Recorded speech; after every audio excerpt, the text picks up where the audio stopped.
Exercício número 50 da página 126. Neste exercício, em cada item, você deve determinar os valores das incógnitas.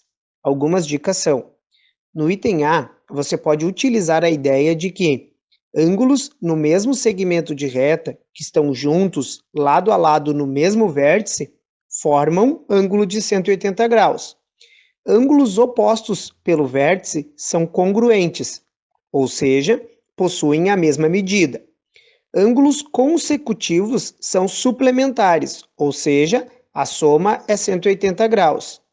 No item B, você pode somar os dois ângulos de baixo para encontrar o valor de x, uma vez que ao somar o resultado é igual a 180 graus. Substitua os valores do x nos ângulos e ao somar todos os ângulos, o resultado é 360 graus. E assim, será possível determinar o valor de y. Exercício número 51 da página 126. Neste exercício, você deve determinar a medida de comprimento dos lados de um trapézio. Algumas dicas são: como no enunciado foi informado o perímetro do trapézio, basta somar todos os lados do trapézio. Sendo assim, somaremos todas as letras, que são termos semelhantes, e todos os números, que são termos semelhantes. O valor é igual a 41. Resolvendo a equação, será possível determinar o valor de x, e assim, o valor de cada lado do trapézio. Exercício número 54 da página 129. Neste exercício, você deve responder cada item conforme o enunciado do problema. Algumas dicas são: no item A figura é um trapézio retângulo, então, dois de seus ângulos são retos, ou seja, possuem exatamente 90 graus. Um dos outros dois ângulos, o enunciado diz ser de 53 graus. Então, o último ângulo pode ser determinado fazendo a soma ser igual a 360 graus. No item B, também é a mesma figura que no item A. Porém, o ângulo obtuso, que tem abertura maior do que 90 graus, é o triplo, ou seja, 3 vezes maior que o ângulo agudo, que é o ângulo menor do que 90 graus.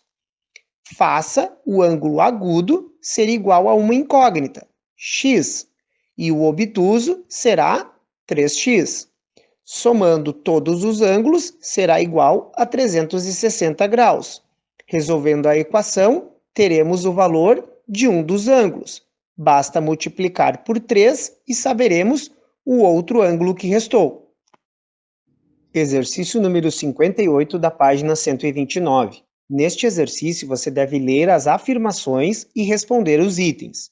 Algumas dicas são: leia com atenção cada item a ser respondido, pois, por se tratar de afirmações, uma palavra que não seja lida ou passe desapercebida pode causar um erro na interpretação.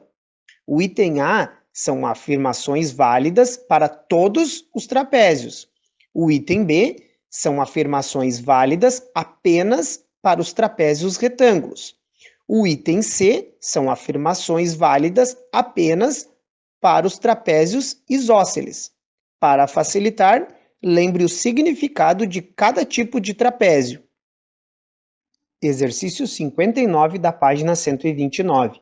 Neste exercício, você deve determinar a medida de comprimento da base média. Algumas dicas são: conforme o enunciado do problema, foi determinado a medida da base maior e da base menor. Para determinar a medida da base média, basta utilizar a fórmula, que deve ser realizada a média aritmética entre as bases do trapézio. Exercício número 60 da página 129. Neste exercício, você deve determinar a medida de comprimento da base menor. Algumas dicas são: conforme o enunciado do problema, foi determinado a medida da base média e da base maior. Para determinar a medida da base menor, você substitui as informações na fórmula e realiza a ideia de resolução de equações para determinar o valor correto da base menor. Qualquer dúvida, vocês podem me enviar no grupo de dúvidas da turma ou então no meu contato pessoal. Lembrando que as fotos dos exercícios deverão ser enviadas somente no meu contato pessoal para facilitar a organização e a conferência das atividades. Estas atividades vou aguardar até sexta-feira, dia 13 de novembro. Muito obrigado!